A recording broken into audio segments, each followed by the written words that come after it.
Salut à tous les amis, j'espère que vous allez bien. C'est Carlo Tabacca. On se retrouve aujourd'hui non pas en T-Max ni en Tracer, mais comme vous avez vu, avec le range qui est encore présent sur la chaîne.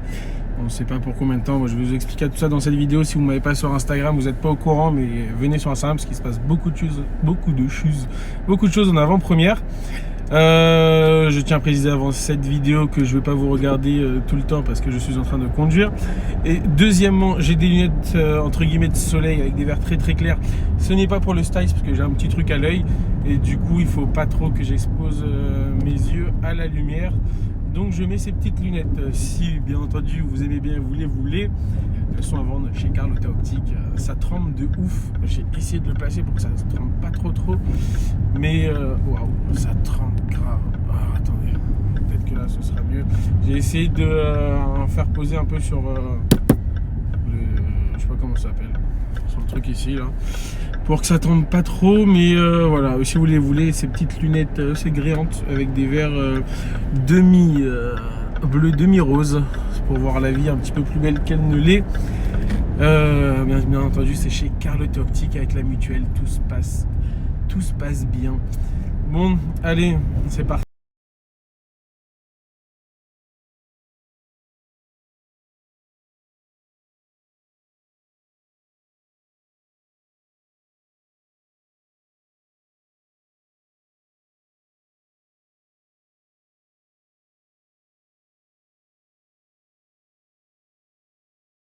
Alors dans cette vidéo, on va aborder deux petits sujets. Donc le premier sujet, ce sera mon prochain choix de voiture. Et de ce premier sujet, va en sortir un deuxième. Je vais vous raconter le jour où j'ai perdu mon permis. Ça fait maintenant 2 ans. On va y revenir juste après. Déjà dans un premier temps, j'ai envie de changer de voiture. Parce que bon, la voiture, je l'adore, je l'aime trop. C'est un confort incroyable. Elle est belle. Franchement, elle est top des tops. Mais il est temps de changer. J'ai déjà fait beaucoup de kilomètres avec. J'ai été à Amsterdam, j'ai été en Belgique, j'ai été 2 fois à Monaco avec. Bref, je lui ai mis beaucoup de kilomètres à cette voiture et déjà que c'est un véhicule qui décote très rapidement. Si je lui rajoute trop de kilomètres, je vais perdre beaucoup d'argent et je pense que personne n'a envie de perdre d'argent sur cette terre. Donc il est temps pour moi de le vendre. Maintenant, comme je vous l'ai mis sur Instagram récemment, j'hésite entre 3 modèles qui ont presque rien à voir, voire pratiquement rien à voir. Mais je ne sais pas encore ce que j'ai envie de prendre et ce dont j'ai besoin. On va rentrer dans l'hiver, il y aura un petit peu moins de moto, même si il va neiger dans je ne sais pas combien de mois, vu que tout est décalé en ce moment. Je vais toujours pouvoir faire de la moto, ce sera juste la pluie qui va nous gêner. Mais dans les 3 choix que j'ai mis sur Instagram, j'ai mis en premier choix, il n'y a pas du tout d'ordre de préférence, mais je les ai mis dans l'ordre des photos que j'ai capturées sur Google. On avait la Mustang, donc la Mustang est maintenant commercialisée en France directement chez Ford depuis 2016. Pas besoin de l'importer et de la mettre aux normes, passer aux miles, je sais pas comment ils appellent ça. Avant, pour amener une voiture américaine en France, c'était une tannée monstre. Maintenant, c'est vendu directement chez Ford, homologué. Donc ça, c'est déjà plus facile et on n'en voit pas beaucoup. Donc c'est un des premiers choix pour lesquels j'aime cette voiture. Désolé, on a été coupé. Je suis en train de filmer cette vidéo avec mon iPhone. Donc bien entendu, je reçois des petits appels. Donc j'étais en train de dire, c'est l'originalité que j'aime beaucoup dans cette voiture. Je l'ai déjà essayé quand je suis parti à Miami, c'est ce que j'avais loué. En fait, ce qu'il faut savoir, c'est que la Mustang, ils le disent dans même plusieurs reportages, c'est un peu la Clio des États-Unis.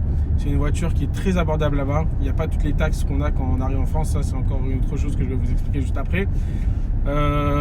Donc c'est les voitures les moins chères qu'on peut louer entre guillemets quand on va en vacances à Miami. Je pense que tous ceux qui vont là-bas ils louent ça. Même on peut voir je regarde pas du tout ces conneries là, mais on peut voir dans les Anges ils roulent avec ça. C'est pas pour les faire kiffer que la prod leur prend cette voiture là, c'est que c'est pratiquement les voitures les moins chères à la location parce que c'est une voiture classique. Après je pense que ce que j'avais loué c'était pas le gros moteur, c'est pas le V8 que j'ai en tête. Donc j'ai une petite idée de ce que c'est Mustang. Maintenant je vais vraiment essayer le moteur que j'ai envie et la finition que j'ai envie, surtout qui là depuis il y a la 2018 qui est sortie, qui est magnifique avec un virtual cockpit, avec un double échappement à l'arrière. Enfin c'est un échappement double, c'est à dire ça fait 4 sorties une sonorité incroyable. Bref, c'est tout le mythe de Mustang, le putain de V8 américain. C'est une consommation de bâtard. De toute façon, je suis un petit peu habitué, je vais vous dire, je suis à quoi comme consommation. Je suis place de l'Étoile. Les Parisiens, vous savez à quel point c'est une tannée. Les autres, vous en avez peut-être entendu parler que c'est la mort, la place de l'Étoile. Donc je vais essayer de me concentrer un petit peu. Mais je suis en consommation moyenne sur le range. Je pars du travail, je suis toujours dans Paris. Je suis à 17,5 litres au 100. Donc en termes de consommation, je suis rodé. Je sais que je me fais baiser à chaque fois que je vais aller à la pompe à essence. Mais c'est cette voiture américaine qui me fait kiffer. Et comme je l'ai déjà dit tout à l'heure, dites-moi si vous en avez déjà croisé dans la rue, si vous en croisez souvent surtout. De toute ma vie à Paris, j'ai dû en croiser 2. Et pour peu que ce soit la même, parce que les 2 c'était un bleu très vif. Ça se trouve c'était la même que j'ai croisée, mais en tout cas c'est une voiture qu'on croise rarement. Donc ça c'est mon premier choix. J'ai un petit peu trop déballé de choses là-dessus. Je vais juste revenir sur quelques points après. Il y a énormément de taxes qui arrivent sur ce véhicule. Ensuite en deuxième choix, comme quand on s'habitue à un 4x4, dites-moi si je me trompe ou confirmez-moi si vous êtes dans le même cas que moi.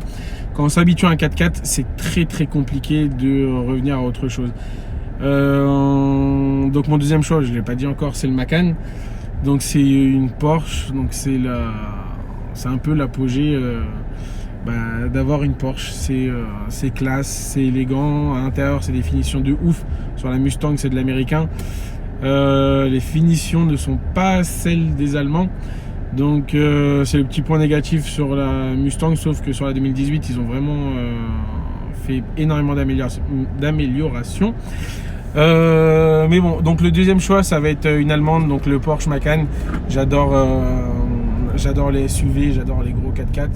On est à l'aise à l'intérieur, quand on conduit, on se sent bien, quoi. On dirige un peu la route. Je me suis jamais installé dans un gros camion, c'est les camions routiers là immenses, mais eux, ils doivent avoir un poste de pilotage, un poste de conduite incroyable. Moi je suis déjà dans le range, je suis très très haut par rapport aux autres. Une Smart à côté de moi je la vois pas. Mon pote Julien qui est 911, on était ensemble cet été en vacances quand il était au feu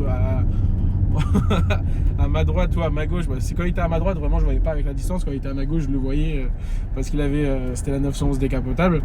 Mais c'est une voiture qui est très très haute. Du coup j'aime bien ce style de conduite. On se sent à l'aise, on se sent en sécurité également. Donc mon choix va vers le Macan si c'était une Porsche. Donc pas la diesel, je veux plus de diesel, je veux passer sur de l'essence. Donc en essence on a la Macan S qui est un 340 chevaux si je dis pas de bêtises, qui devrait faire l'affaire. Ça sera pas aussi sportif que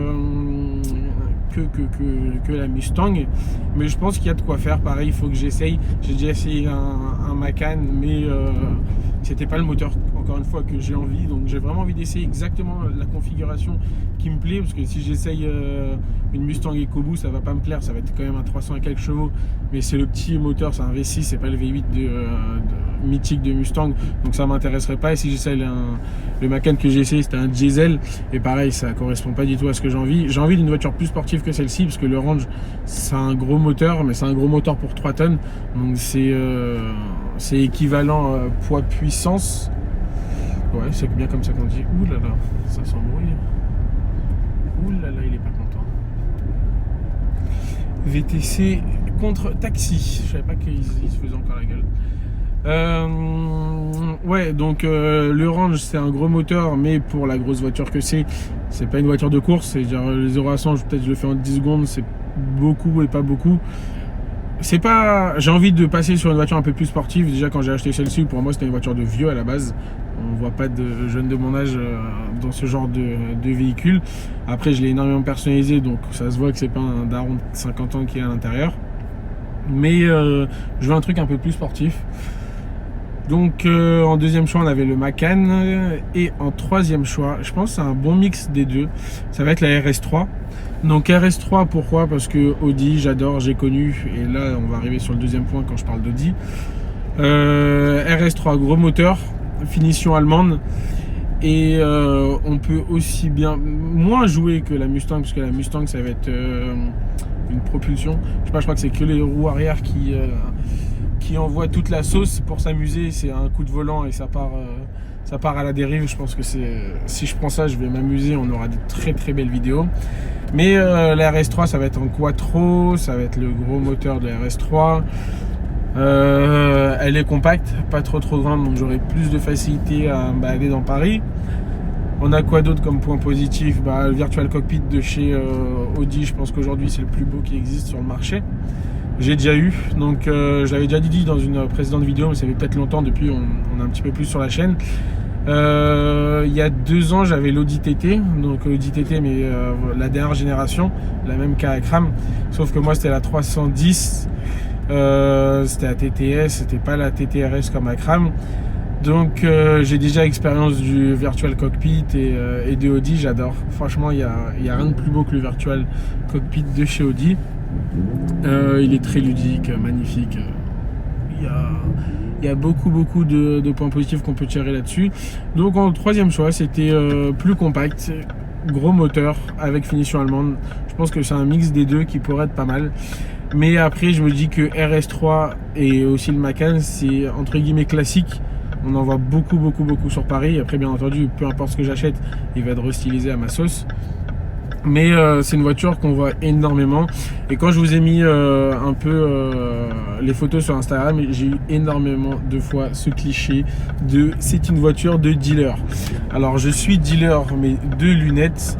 Donc je pense pas que ça va correspondre à trop la clientèle de la RS3, de ce qu'on pense que c'est, parce que un dealer, je ne sais pas comment il fait pour acheter une RS3, étant donné qu'aujourd'hui on peut plus dépenser plus de 1000 € en espèces. Après, il y a toujours des moyens. En vrai, il y a toujours des moyens. Je ne vais pas les donner maintenant parce que ce n'est pas une vidéo dédiée à comment blanchir mon argent, mais il y a toujours de quoi faire.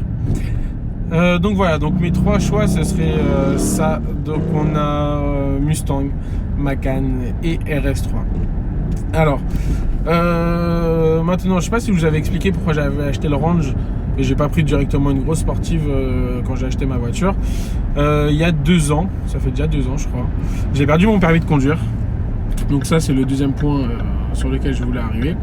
Donc j'ai perdu mon permis de conduire comme un con. Je me suis fait arrêter en excès de vitesse, parce qu'il y a une histoire quand même derrière tout ça, parce qu'elle est entre guillemets marrante. Donc j'ai acheté une Audi TT. Je l'ai reprogrammée, donc elle avait, je me rappelle plus combien de chevaux, mais c'était un putain de gros moteur. C'est une voiture que j'ai achetée, que j'utilisais pas beaucoup. Elle était toute la semaine au garage, un petit peu comme le Range, parce que j'habite en banlieue, je travaille sur Paris, donc je fais énormément de routes et je n'ai pas envie de me taper tous les bouchons. Donc c'était à ce moment-là, j'avais quoi? Je crois que j'avais un X-Max. C'était les débuts de mes 2 roues. J'avais acheté un X-Max, du coup toute la semaine je prenais le X-Max et que le week-end la voiture. Et la semaine où je me suis fait arrêter, je venais de la faire reprogrammer.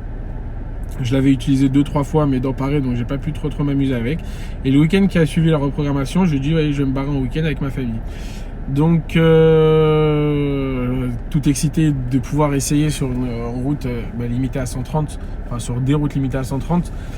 Ma nouvelle voiture avec son nouveau moteur, en ayant gagné je crois une 50aine, une 60aine de chevaux. Quand on fait la reprogrammation sur un TT, ils arrivent à faire énormément augmenter le nombre de chevaux. Il y a des reprogrammations à 800 balles où tu vas prendre seulement 20 chevaux, et là je crois que j'en avais pris une 60aine.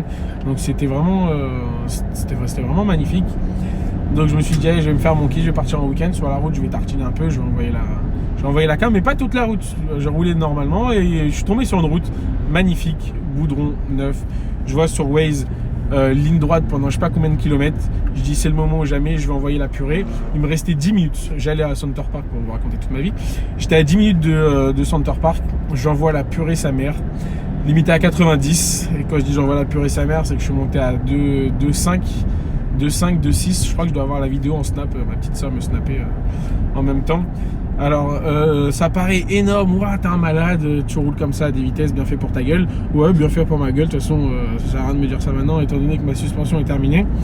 Mais je m'étais éclaté, j'avais trop kiffé. Après bon, les conséquences s'en suivent, j'ai perdu mon permis, je me suis retrouvé en 50. Mais j'avais vraiment kiffé. Toute la route super bien passée, j'ai roulé tranquillement. J'arrive sur cette ligne droite, des bâtards, route neuve, limitée à 90. Mon cerveau ne tilte pas trop de me dire c'est un peu suspect cet endroit. Mais bon, je me fais mon kiff, j'envoie. Bon, je vois au loin une voiture garée sur le bas-côté. Je trouve ça louche, je commence à appuyer sur... quand tu roules à cette vitesse-là, tu peux pas appuyer sur le frein comme un porc. Tu vois, si tu fais ça, tu meurs. Donc j'ai lâché l'accélérateur, je commençais à toucher un tout petit peu mon frein. Il était bien trop tard, il m'avait déjà flashé. Donc je vois les flics, ils étaient à la sortie. Quand je vous dis que j'étais à 10 minutes de l'endroit où j'allais, j'ai continué à faire ma route. Il n'y a même pas eu les motards qui sont venus me récupérer. Ils étaient au rond-point de ma sortie. Je suis sorti, je continue à suivre Waze comme si de rien n'était.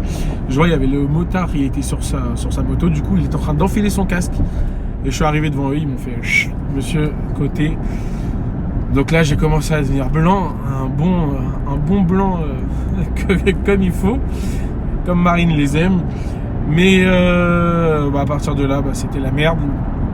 Alors, vitesse retenue 225, limitée à 90. Je savais que c'était mort, je lui donnais mon permis, je savais que j'allais pas le récupérer, c'était fini. J'ai appelé mon père, j'ai dit papa, viens me chercher.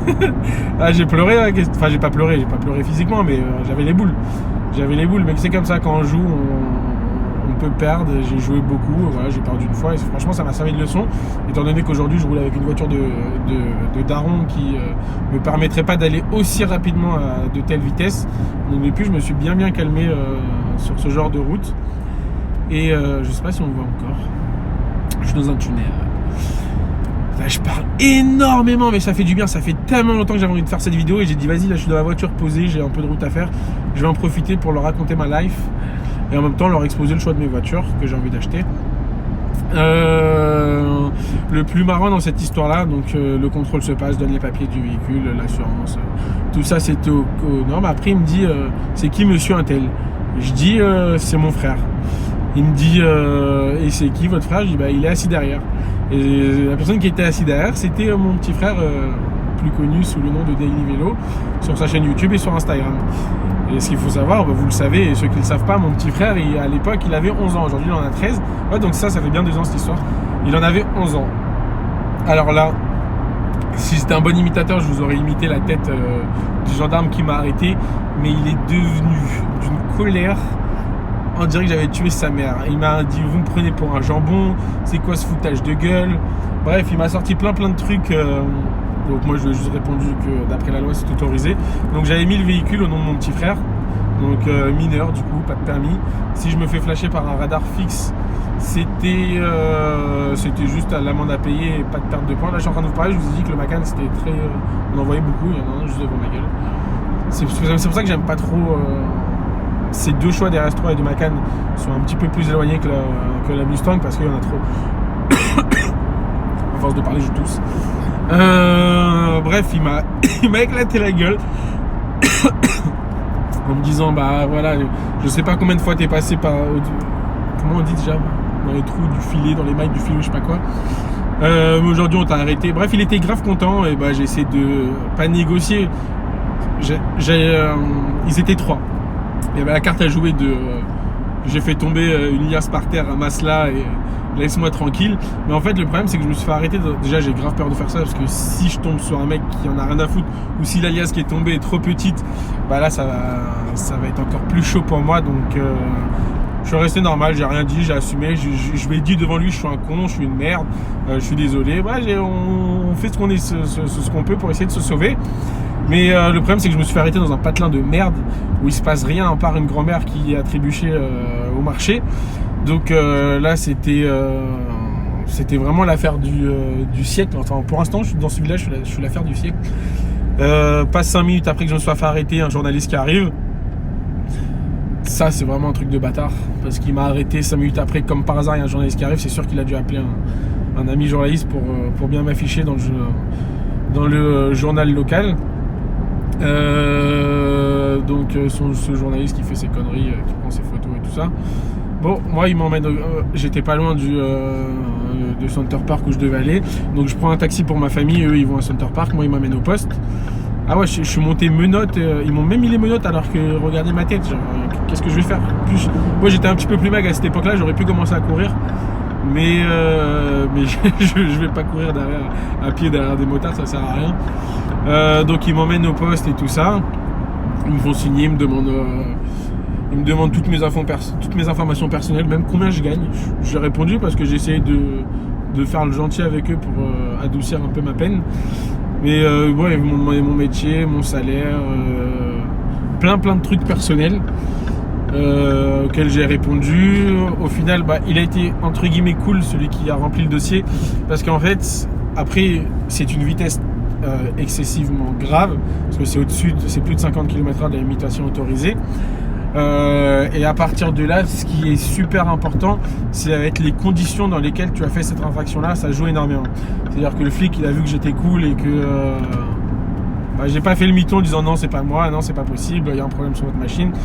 Donc il m'a mis que la route était complètement sèche, il faisait super beau, il y avait personne, je doublais personne, donc j'étais vraiment seul. C'est comme si je vous dis, je vous mets sur un circuit, ligne droite, il y a son père. Je n'ai pas doublé une seule voiture lorsque j'ai fait cette infraction-là.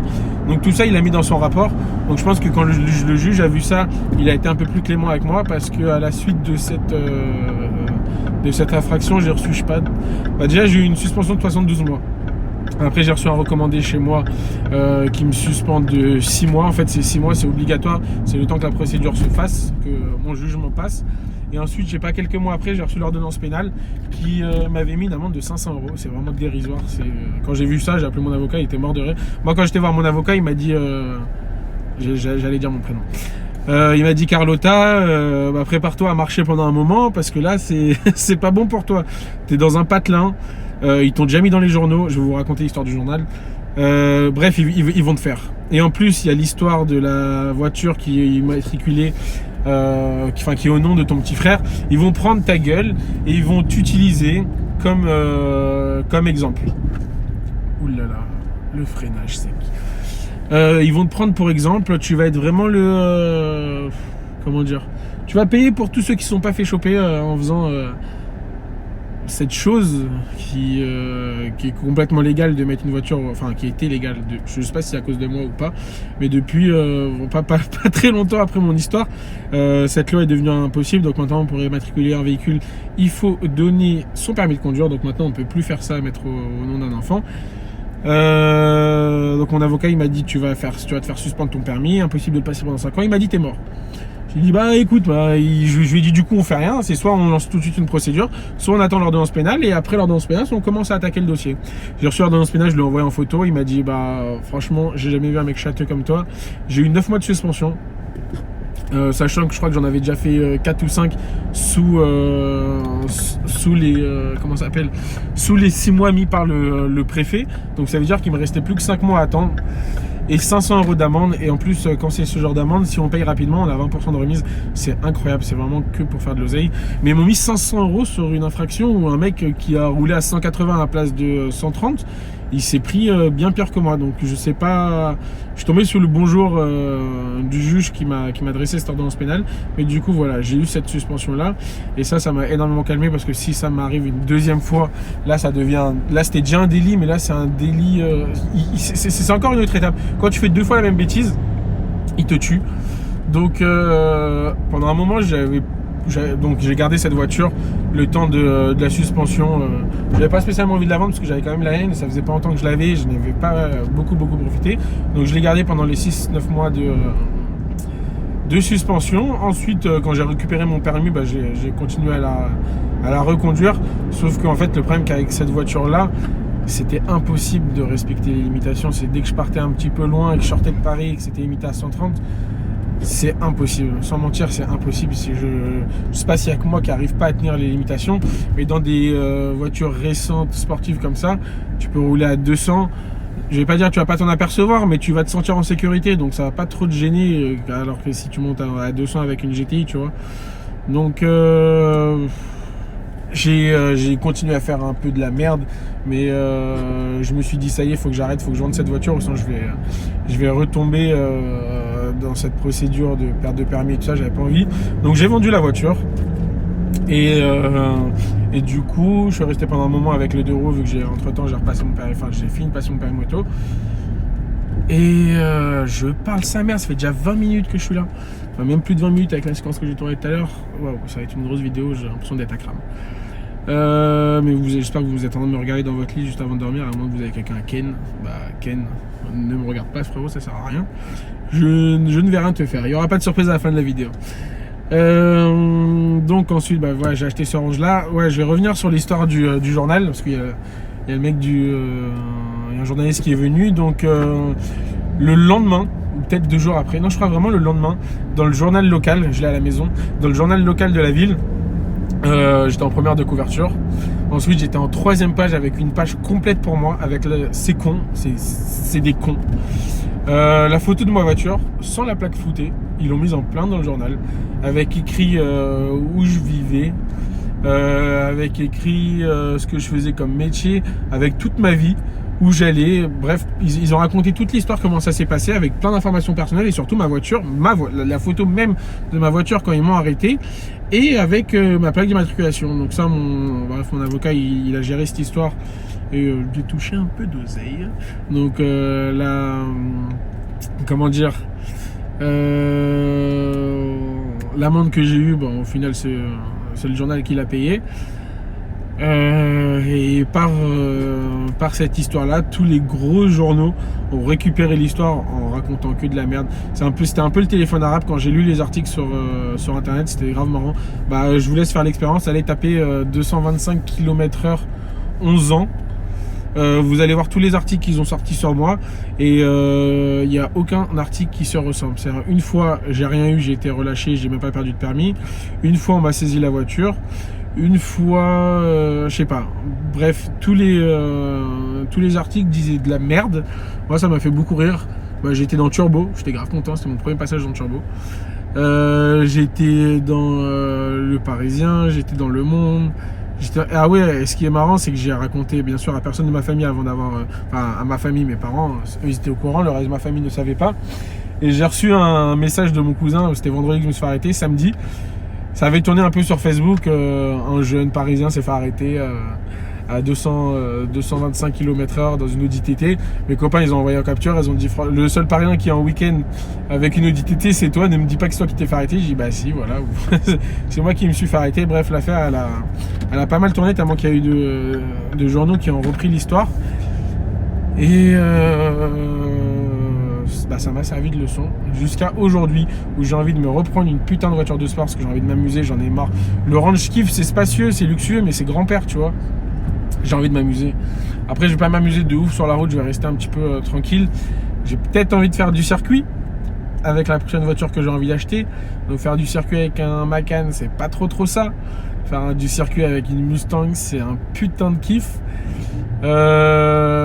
Donc il y a beaucoup de choses qui sont pas encore choisies. Je suis en train de réfléchir. Mettez-moi en commentaire ce que vous aimeriez bien voir sur la chaîne comme voiture. Si les 3 choix que je vous ai donnés ça ne vous plaît pas, mettez-moi peut-être un 4e ou un 5e choix. Dites-moi ce qui pourrait être pas mal. Ça se trouve qu'il y a des trucs que j'ai ratés que je pourrais m'éclater avec. Mais ne me sortez pas des Urus et des Lamborghini. Je ne suis un opticien, j'ai quelques moyens, mais je ne suis qu'un opticien. N'allez pas me sortir une Bugatti ou un truc dans le genre, c'est impossible, et donc ça sera un commentaire inutile. Sortez-moi des trucs un petit peu plausibles jusqu'à 60, 70 000, mais me sortez pas des voitures à 100 000 ou à 200 000 ou à 1 million. J'ai eu des trucs sur Instagram, on m'a sorti des Bugatti Chiron, frérot. Bugatti Chiron, personnellement je perdrais pas mon temps à faire des vidéos. Je pense que je serais sous les cocotiers avec ma pute. Je crois que c'est dans une musique, hein. J'ai pas dit ça parce que j'ai une pute, hein. Bref, j'ai assez raconté ma vie. Je pense avoir rien oublié. J'espère que cette vidéo vous aura plu. Dites-moi si ce style de vidéo est sympathique, donc sans trop de coupures. Je crois qu'il n'y aura qu'une seule ou 2 coupures, où on est comme ça posé détente dans la voiture. Je prends souvent la voiture en ce moment, donc ça peut être cool. Et voilà, je pense que j'ai tout dit. Je vous souhaite une bonne journée, une bonne soirée. C'était Carlotta. Et merci.